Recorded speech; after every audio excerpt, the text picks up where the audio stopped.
Hello everybody, welcome to the Kenny Hack.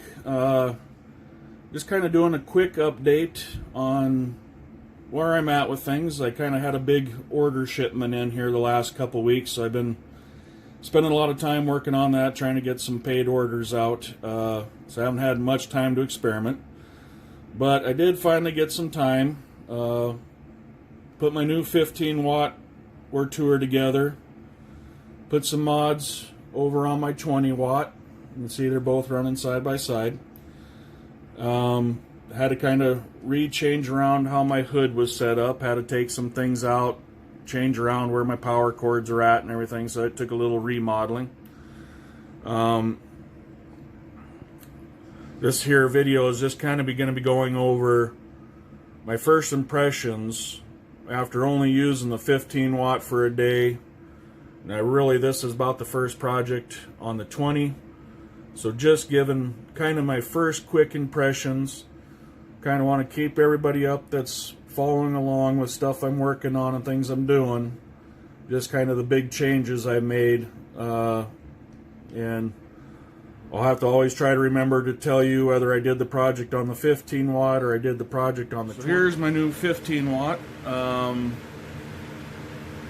Basically mostly all stock. You can see I have a focusing adjustment ring on there. I also installed upgraded belts that I already had laying around just for backup purposes. With the high speeds I run, I've always tried to be prepared in case I break a belt tooth or something. So far the stock belts have held up just fine, even at running at 9,000 speeds. So still have the stock belts over there on the right as my 20. You can see it running too. So far, first impression of the 15 watt is it's very good. It does an excellent job at engraving. It's a much finer focus, and even though it's a lower power module, since it's such a smaller focus, you actually seem to get more power out of it. It's less wasted energy since it's such a smaller dot, and just overall way tighter beam than the stock 20 model. That the way it focuses as kind of a more of a dashed line, and it has about the same point size, but so much of the beam is lost into the scatter around it that it kind of loses focus a little bit. So far the 15, very impressed with the stock lens, how well it burns. It's almost, I had to kind of relearn everything I knew, and had to relearn and do a bunch of practice runs to kind of refigure out, because all the dither modes burnt way different. I used to really like newsprint on the stock 20, but with this 15 watt, it burned all them little dots in so black you could really see all the little dot matrix made up. So it was almost too clear. So I had to really try all the different dithers and try different techniques to kind of get the dither patterns to break up a little bit, so the dots weren't so clear. And I actually ended up going to the grayscale because that seemed to give the smoothest image. Now the problem with the grayscale is it's such a soft transition, it can kind of look a little blurry almost. It's just such a soft lines on everything. You kind of lose some of them crisper, sharper edge lines. But I've only done a couple projects on the grayscale so far, so I have to relearn how to use that and how to use my machines with the grayscale now with this 15 watt, because it burns so much different than what the stock 20 does. So for the $100 less in price, I think I got this one from 3D Printers Bay. It took about a week to get it over the holidays. I think it cost me right around $200 with shipping, which is about $100 less than what my 20 watt model cost me 6-8 months ago. or I got it about 8 months ago probably. So for the price, these $200 15 watt systems are a great budget laser. I mean, you can do a lot of stuff with just a $200 machine. And if you're making products to sell at $200, the whole machine is replaceable in 6 months. If you get six good months of good use out of this without breaking anything, that machine should have by far paid for itself. And you can buy replacement parts. You can get a replacement 15 watt module, I think, for like only $80 or $90. They're not that expensive. Stepper motors are like $10. The belts, I think I got 10 meters of belt for like, I think it must not have been 10 meters. It must have been about 10 or 15 feet. But it was enough to probably rebuild the deal probably at least 2 or 3 times. And I think that was only $10.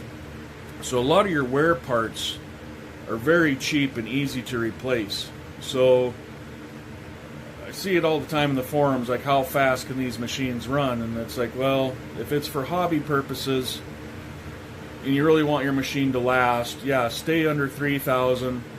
Time isn't a factor. You know, there's no reason to put a big heavy load on your machine other than you just don't want to have to walk away from it. If you're going to do a 6 or 8 hour burn, now that's a lot of time you have to constantly be aware of how the machine's running. But if you're looking to make production rates, the faster you can produce stuff, the better, the more money you're going to make on your products.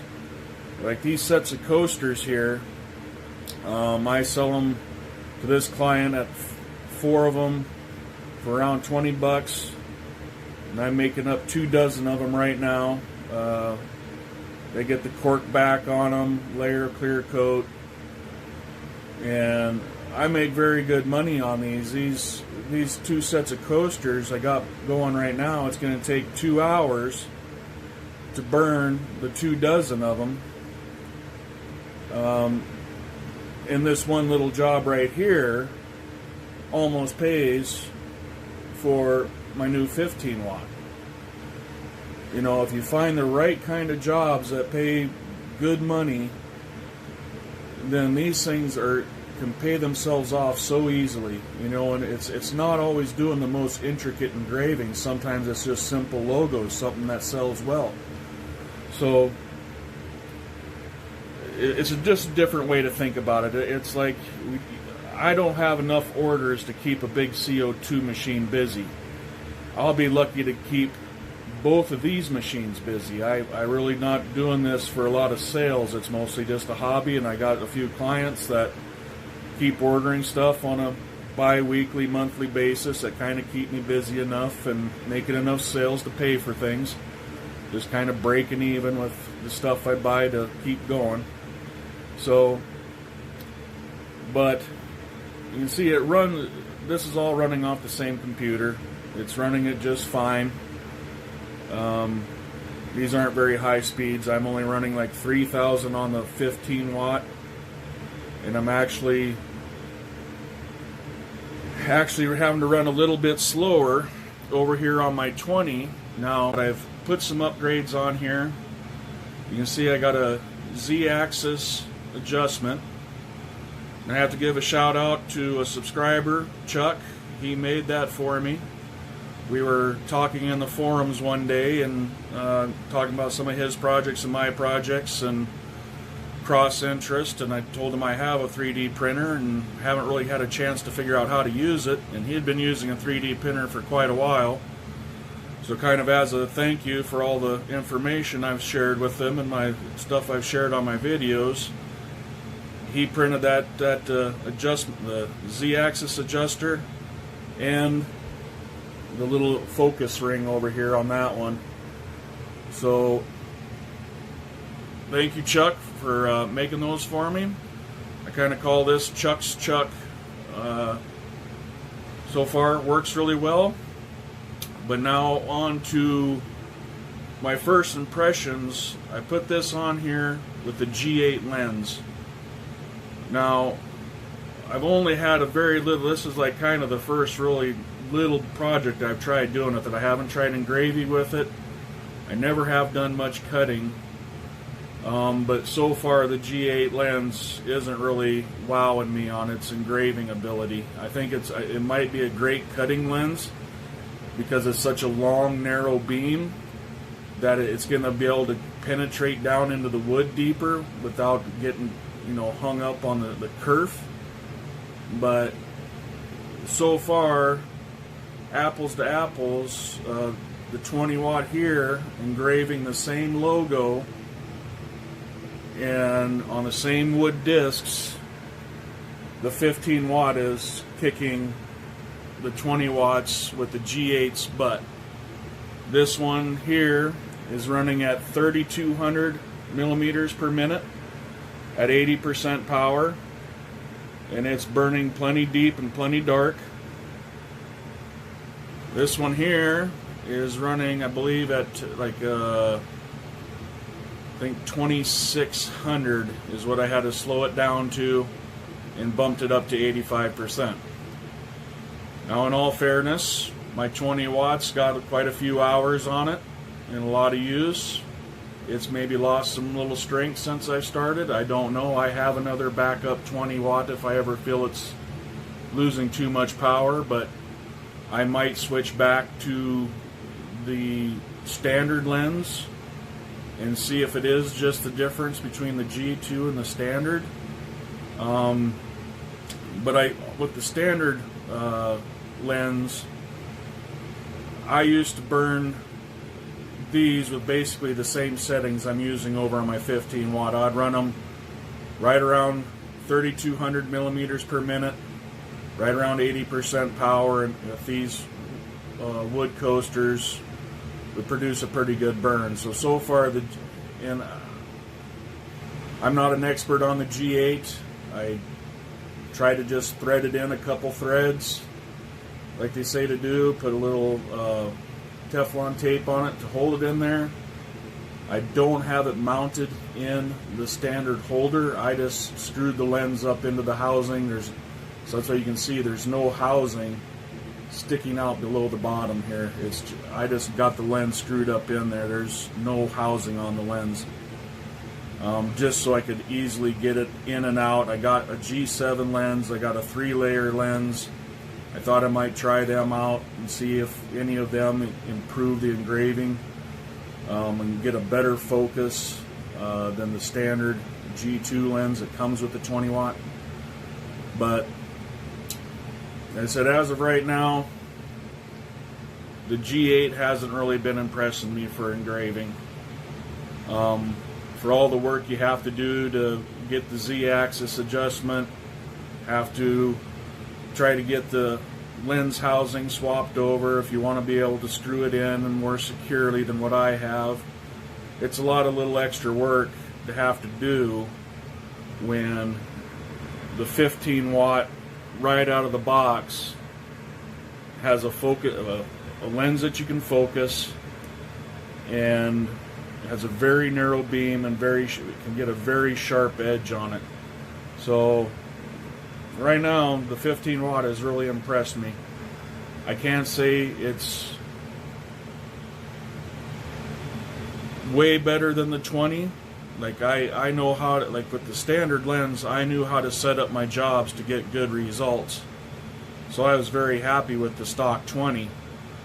And if I play around more with the G8, I may get all the tricks figured out with it, but it just might take a lot more tweaking of exactly how far you have the lens threaded in. Because I know that most people say the optimum distance for the G8 is like around 75 millimeters. Like where I got mine screwed in, I'm focusing right around 60 millimeters is where I'm focused. So maybe I have it either screwed in too far or something, that my focal length is different, but I would think once you're in focus it's going to behave pretty much the same. I mean, it shouldn't be. And usually the closer you are to the housing, the more powerful your laser is. But it'll take a little more playing. But So far, that's kind of my first impressions of the 15 watt and the 20 watt with the G8 lens. Got a lot to learn, but so far, with the way the 15 watts impressed me, I might be ordering a backup 15 watt module. Hopefully that's a little useful information, kind of where I'm at going forward. So hopefully I don't have to explain it in every video with my setups. If you're really following along with things I'm working on, you're kind of caught up on where I'm at and what I'm doing. If I change anything else out on these units, I'll be sure to mention in the video. If I switch from a G8 lens to a G7 or a 3-layer, I'll let you know. Just trying to share useful information with everybody, so you're not ordering parts you don't need. You're not trying to do mods that might not really be effective for what kind of work you're doing. Like I said, I don't have any cutting experience, so I can't really honestly say how much better the G8 is for cutting. I know everybody raves about it, that if you're cutting material, the G8 definitely seems to be the way to go. But I really don't have any experience in it, so can't really give a recommendation on just based off of that from what I've heard in the forums. Thanks for watching. Please like and subscribe for any future projects, things I'm working on, and we'll see how the comparison tests go. Thanks for watching.